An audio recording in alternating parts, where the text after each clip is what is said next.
Jessica, can you tell us more about what's happening in Germany today? Well, Tessa, of course, the political wrangling continues today. Last-ditch talks between Angela Merkel and Horst Seehofer. And for more insight on this, I've got Matthew Karnichnik, who is the chief Europe correspondent of Politico. Matthew, thank you very much for joining us. Now, Horst Seehofer in recent hours has said he is going to resign as Interior Minister. Then he said he isn't going to resign. What do you make of this political flip-flopping?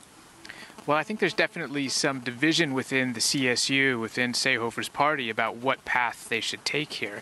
And I think that he has, a lot of support for taking the hard line that he has. But when it got close to the deadline yesterday and it really started to hit people in the CSU leadership, what was happening here, I think they wanted him to take a little bit more time to sleep on it, to come back tomorrow, to sit down with Merkel again and see if they could come up with some kind of compromise.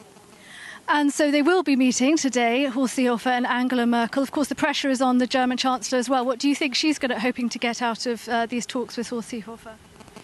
Well, clearly she wants to do whatever she can to keep the union together, to keep this fraternity of the CDU and the CSU together.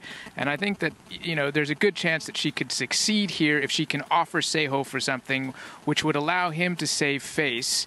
And then in the end, he might end up resigning anyway, but she will have succeeded in keeping the union together and in keeping the government intact.